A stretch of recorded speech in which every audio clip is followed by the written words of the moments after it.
बिस्मिल्लाहिर्रहमानिर्रहीम अल्हम्दुलिल्लाहि रब्बिल आलमीन वस्सलातु वस्सलाम अला रसूलिहिल करीम अम्मा बाद रब्बि इश्रह ली सदरी व यस्सिर ली अमरी वहलुल उक़दतम मिन लिसानी यफ़क़हू क़ौली। अस्सलामु अलैकुम व रहमतुल्लाहि व बरकातुहू। जज़ाकुमुल्लाह खैर and welcome two things that matter. जैसा कि आपको पता है कि हमारी पूरी सीरीज़ चल रही है इमोशंस के ऊपर, पॉजिटिव नेगेटिव इमोशंस। देखिए, जिस तरह हर चीज़ के लिए मेहनत है, इस तरह पॉजिटिव रहने के लिए भी मेहनत है। लुबे लुबाब यही है हमारी सारी क्लासेस का। वान लैसा लिल इंसानी इल्ला मा सा, इंसान को मिलता वही है जिसकी वो कोशिश करता है। अल्लाह ताला ने दुनिया कोशिश में बनाई है। लक़द ख़लक़नल इंसाना फ़ी कबद, सूरह बलद की आया, अल्लाह कहते हैं कि हमने इंसान को कोशिश में, मुशक्क़त में पैदा किया। तो मुशक्क़त तो है और यही आजमाइश है, यही टेस्ट और ट्रायल है कि इंसान जो है अपने साइकोलॉजिकल मे बी डीमंस या डार्कनेस कह लें उस साइड को, या नफ्स अम्मारा कह लें, या कुछ वीकनेसेस, तो उनको किस तरह कंट्रोल करता है और किस तरह जो है ही और she brings the best out of them. यही आसनु अमला है। अल्लज़ी खलक़ल मौता वल हयाता लियब्लुवकुम अय्युकुम अहसनु अमला, कि हमने ज़िंदगी और मौत नहीं बनाई लेकिन इसलिए कि हम देखें तुम में आसन अमल करने वाला कौन है।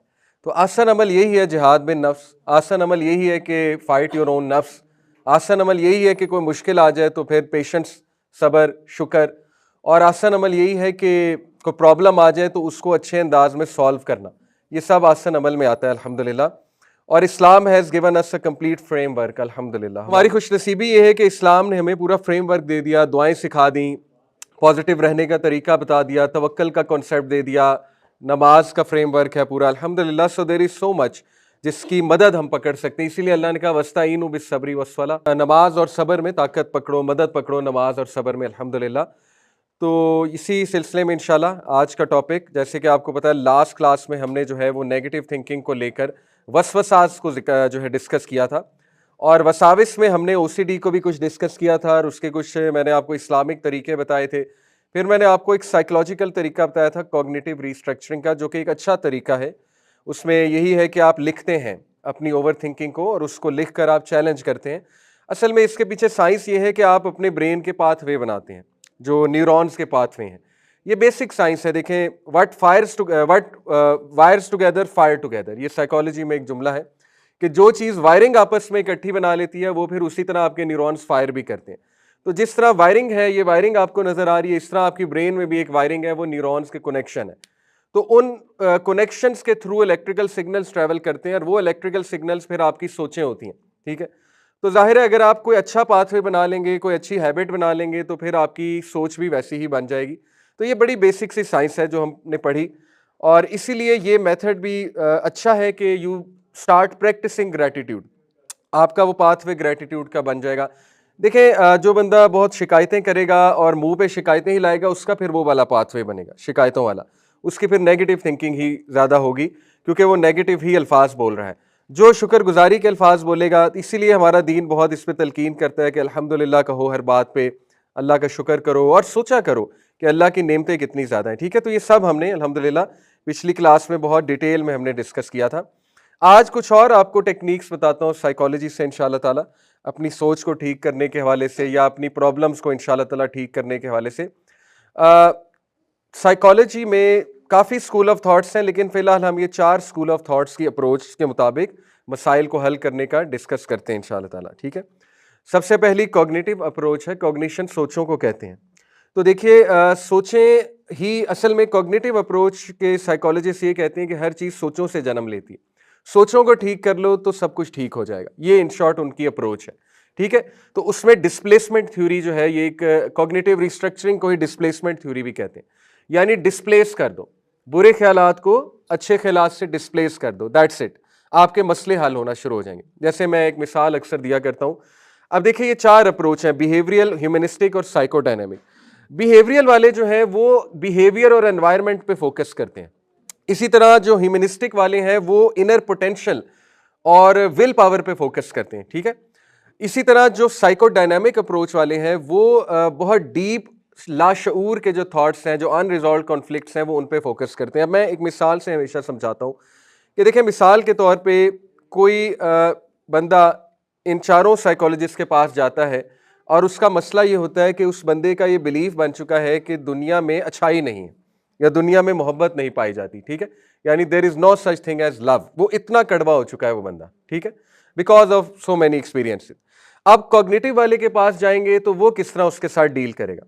वो उसको सिंपली ये डील करेगा कि वो उससे बातचीत करेगा और वो बातचीत करते हुए सिंपली उसमें पॉजिटिविटी डाल रहा होगा और इतने माहिराना अंदाज में डाल रहा होगा कि उसको पता भी नहीं लगेगा। ठीक है, ये बहुत माहिर होते हैं, ये जो इस तरह के थेरेपिस्ट होते हैं, ये आपको पता भी नहीं लगने देते कि आपको पॉजिटिव कर रहे हैं बातों बातों में। ठीक है, जैसे मिसाल के तौर पे अगर वो कहेगा कि मैं समझता हूं कि दुनिया में कोई अच्छाई नहीं है, कोई जो है ना वो खैर खाई नहीं है, सब सेल्फिश हैं, सब अपना मतलब देखते हैं और कोई लाभ नहीं है दुनिया में, बस ये दुनिया जो है ना केओस है और हमें क्यों पैदा कर दिया गया, मतलब अल्लाह मार ही देता तो बेहतर था, इस तरह की बातें। ठीक है, तो वो सिंपली उनसे पॉजिटिव गुफ्तगू करने लग जाएंगे कि नहीं देखें दुनिया में मोहब्बत है वगैरह वगैरह, इस तरह पॉजिटिव जुमले। यू गेट माई पॉइंट, यानी सिंपली नेगेटिव सोच को पॉजिटिव सोच से वो रिप्लेस करेंगे। और ये बहुत ज्यादा थेरेपी एक सेशन में नहीं होता, उससे बहुत ज्यादा बातचीत करनी पड़ेगी। ठीक है, ताकि उसकी सोच तब्दील हो, ताकि वो पॉजिटिव बात करे, पॉजिटिव बात सुने, फिर तब्दील हो उसकी सोच। ठीक है, ये होता है बेसिकली। बिहेवियरल अप्रोच वाले के पास अगर वो जाता है तो वो सिंपली क्या करेगा, वो उसको मशवरे देगा कि यार सबसे पहले तो आप नहाया करें। ठीक है, यानी आपने नहाना ही छोड़ दिया, सबसे पहले तो आप साफ सुथरे रहा करें। इसके बाद ये कि आप अच्छे कपड़े पहना करें, कलरफुल कपड़े पहना करें। ये क्या आपने काले काले कपड़े पहने हुए, ठीक है ना, आप अपने बाल संवारा करें, वो इस तरह की चीज़ें एड्रेस करेगा उसकी। वो कहेगा यार अपने माहौल चेंज करें, आपने इतना डार्क कमरा बनाया हुआ है, मतलब इस कमरे में तो कोई भी डिप्रेस हो जाए आके। ठीक है, आप अपनी बेडशीट साफ सुथरी रखा करें। ठीक है, फिर आप अपनी कंपनी चेंज करें, अपने दोस्तों को चेंज करें। फिर वो मे बी ये एड्रेस करेगा कि आप गाने कौन से सुनते हैं। आप वो बंदा पता लगे जोन एलिया की शायरी सुन रहा है या वो जो है वो कवालियाँ सुन रहा है पुरानी दुखी किस्म की, तो फिर उसकी सारी सोच यही बन चुकी है कि दुनिया जो है ये मैस है। या वो जो है ना वो नाहिलिज्म की मूवमेंट फॉलो कर रहे हैं, जो नाहिलिस्ट फिलोसफर्स गुजरे हैं, जो वो था फिलोसफर बहुत बड़ा जर्मन नीचे, तो उसके आप कोट सुने, वो बहुत बड़ा नाहिलिस्ट था। नाहिलिज्म एक स्कूल ऑफ थॉट है जो वर्ल्ड हेटेड फिलोसफी है, कि दुनिया से नफरत फिलॉसफी। और ये तमाम जो वेस्टर्न लिटरेचर आपको मिलता है 18वीं और 19वीं सदी का, चाहे वो शेक्सपियर हो, चाहे वो पोइट हो कोई बहुत बड़ा, चाहे वो कोई फिलोसफर हो, वेस्टर्न लिटरेचर, ठीक है, जर्मन भी आते हैं उसमें, वो नाहिलिज्म की मूवमेंट है। इसीलिए आप गौर करें वेस्टर्न आर्ट बहुत डार्क है, कभी आपने गौर किया? डार्क आर्ट है बहुत ज्यादा, और इस्लामिक आर्ट बहुत होपफुल है। ये बहुत वाज़ेह फर्क है। आप किसी आर्ट के स्टूडेंट से कभी पूछिएगा, western art is very Gothic, very dark, उसमें डिप्रेसिंग चीजें ज्यादा है। ठीक है, और Islamic art is full of colour. आप कैलीग्राफी देखें, आप हमारे स्ट्रक्चर्स देखें कितने कलरफुल हैं।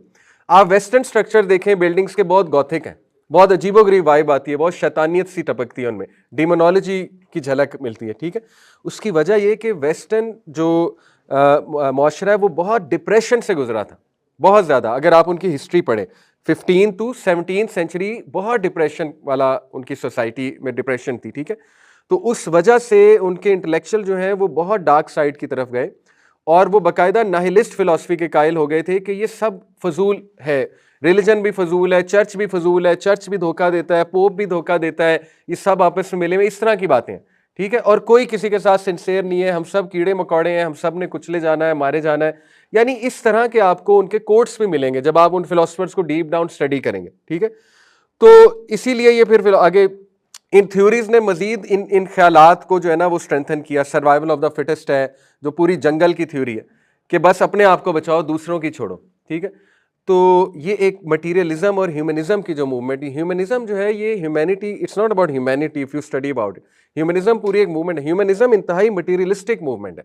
ह्यूमनिज्म मूवमेंट का मतलब है कि think about your self only, in short. ठीक है, तो ये जो लिटरेचर है ये देखेगा वो बिहेवियरल अप्रोच वाला कि ये कहीं वो लिटरेचर तो बहुत ज़्यादा नहीं। आपने अक्सर नोट किया होगा ये जो अक्सर टीवी सीरीज बनती है ना, उनमें बहुत ही डिप्रेसिंग एक वो कंक्लूजन दिया होता है कि जी दुनिया है ही ऐसी, डील विद इट। ठीक है, this is quite a depressing solution कि no one is sincere at the end of the day, बड़े बड़े धोखे दे जाते हैं अपने। ठीक है, तो दैट्स वाई अगर तो कोई बंदा वो चीज़ें देख रहा है तो ऑब्वियसली उसमें डार्कनेस ज़्यादा होगी और उसमें होपलेसनेस बहुत ज़्यादा होगी, क्योंकि वो चीज़ें फॉलो कर रहा है, वो लिटरेचर फॉलो कर रहा है। ठीक है, जबकि if you read Islam, Quran, तो इट्स फुल ऑफ होप। सुभान अल्लाह, hadith they are full of hope, और Islamic characters they are full of hope. ठीक है, हैविंग सेड इट, वेस्ट में भी होपफुल कैरेक्टर्स होंगे, लेकिन मैं जनरली अगर कंपेयर करूं तो western literature is very depressing, western poetry is very depressing. Okay, तो बिहेवियरल अप्रोच वाला ये चीज़ें देखेगा कि इसकी ये चीज़ें छुड़वाओ, क्योंकि ये चीज़ें जो है इसको इस कंक्लूजन पर लाई हुई है कि दुनिया बेकार। ह्यूमनिस्टिक वाले के पास जाएगा तो वो थोड़ी सी डांट डपट करेगा। उसका ये तरीका होगा कि देखो अपना कद देखो, अपनी शक्ल देखो कितनी अच्छी दी है अल्लाह ने, ठीक है ना, और अल्लाह ने तुम्हें जो है इतनी नेमतें दी हैं, अगर तो मुस्लिम ह्यूमनिस्टिक साइकोलॉजिस्ट है। या ये कि भाई तुम्हारे अंदर इतना पोटेंशियल है, क्यों ज़ाया कर रहे हो अपने पोटेंशियल को। उसका तरीका थोड़ा ये होगा, आप समझ रहे हैं, यानी वो उसके अंदर के पोटेंशियल को थोड़ा सा ललकारेगा, अंदर की विल पावर को जगाएगा कि अपना ख्याल रखो, क्या कर रहे हो, तुम पे इतनी जिम्मेदारियां हैं, ये ह्यूमनिस्टिक अप्रोच होती है, ठीक है। यानी माइंडफुलनेस है इसमें, सेल्फ अवेयरनेस है, एक्सेप्टेंस ऑफ द प्रॉब्लम है, कि बजाय कि वो उसे कहे कि ब्लेम। देखें कुछ लोग आपकी हाँ में हाँ मिलाते जाते हैं तो आप मजीद विक्टिम बनते जाते हैं। ऐसा होता है ना, जैसे आप किसी के पास गए कि मेरी लाइफ में ये प्रॉब्लम्स हैं, अब कुछ लोग हर चीज में हाँ मिलाएंगे तो आप और विक्टिम बन जाएंगे। आप कहेंगे फिर मैं तो बहुत बड़ा विक्टिम हूँ या बहुत बड़ी विक्टिम हूँ, मेरे साथ तो हुई ज्यादती है। लेकिन कुछ दोस्त आपने देखे होंगे वो हाँ में हाँ नहीं मिलाएंगे, वो कोई काउंटर नैरेटिव भी देंगे ताकि आप भी ये एहसास करें कि मेरी भी तो कोई जिम्मेदारी है ना मेरे प्रॉब्लम्स में, या मुआशरे ने मुझे तबाह किया या इर्द गिर्द के लोगों ने मुझे तबाह किया। तो ये सेल्फ एक्सेप्टेंस वाली जो अप्रोच है ह्यूमनिस्टिक अप्रोच होती है, ठीक है।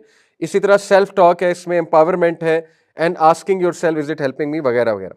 साइकोडायनामिक वाले के पास अगर वो जाएगा या जाएंगी कि इस सोच के साथ कि जी दुनिया में मोहब्बत नहीं है या दुनिया में बस जो है ना वो तबाही है, ये तो वो जो है वो बहुत ज़्यादा उनके साथ बातचीत करके, उनकी ड्रीम्स पूछ के या उनका बचपन पूछ के जो है ना वो कुछ ना कुछ ऐसा निकलवा लेगा कि मिसाल के तौर पे वो ये निकलवा लेगा कि बचपन में इनके वालिद बहुत टॉक्सिक थे, उन्होंने इन्हें बहुत मारा है, ठीक है। तो इस वजह से ये इनका बिलीव बन गया कि अगर ये ऐसा कर सकता है वालिद जैसा फिगर, तो फिर तो ख़त्म बात, फिर तो कोई भी सिंसेयर नहीं है दुनिया में। हैविंग सेड इट, हम सब की ज़ाहिर कमी बेशी होती है फैमिलीज़ में, तो आप इसको अप्लाई ना फ़ौरन कर लीजिएगा कि मेरा वालिद सख्त है तो लिहाजा। ये एक्सट्रीम केसेस हैं, एक्सट्रीम केसेस। वालिद सख्त से मुराद है ऐसा वालिद जो बहुत एब्यूसिव हो, ठीक है, उसकी बात की जा रही है। नॉर्मल वालिदैन डांटते हैं मारते हैं कोई मसला नहीं, वो उनकी बात नहीं की जा रही, ठीक है। तो ये बहुत ही कोई एब्यूसिव केस होगा, एक्सट्रीम एब्यूसिव केस होगा, जिसकी वजह से वो इस लेवल पर पहुंच गई या वो बंदा इस लेवल पे पहुंच गया कि लव है ही नहीं, मिलता ही नहीं लव, ठीक है। या उसको किसी बहुत ही लव्ड वन ने धोखा दिया होगा जो कि अनरिजॉल्व कॉन्फ्लिक्ट है उसका। तो ये चीज़ें चारों अप्रोचेस लगाई जाती हैं साइकोलॉजी में एक बंदे के मसले को एड्रेस करते हुए। तो ये देखिए इस एंगल से आप भी देख सकते हैं अपने इशू को थोड़ा सा। मिसाल के तौर पे कॉग्निटिव अप्रोच से अपने मसले को देखें कि eight the end of the day देखें ये मेरी सोचें ही है, ओवर थिंकिंग है, अभी कुछ हुआ तो नहीं ना, this is just I am thinking कि ऐसा हो जाएगा वैसा हो जाएगा, मेरे को खिलाफ हो जाएगा, ठीक है, या मैं तबाह हो जाऊंगा या हो जाऊंगी वगैरह वगैरह। तो eight the end of the day ये सोचें हैं। एक तो ये, तो इन सोचों को ठीक करना चाहिए, ठीक है। दूसरा ये कि बिहेवियरल अप्रोच से भी देखें अपने मसले को कि मेरी रूटीन क्या है। अगर मेरी रूटीन ही डिप्रेस्ड है तो फिर मैं खुश कैसे रह सकता हूँ, ठीक है। ये भी है एक एंगल देखने का। और कई मिसालें हैं मेरे सामने, लोगों ने अपनी रूटीन्स ठीक की, वो ठीक हो गए, जल्दी सोना शुरू किया, ठीक है।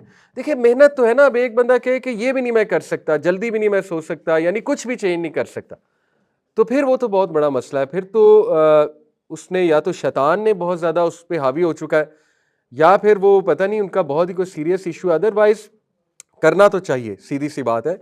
If you will change something in your life फिर ही चेंज आएगी। अदरवाइज देखिए कोई बंदा हाथ पकड़ा के तो नहीं करने वाला, ऑनेस्टली स्पीकिंग।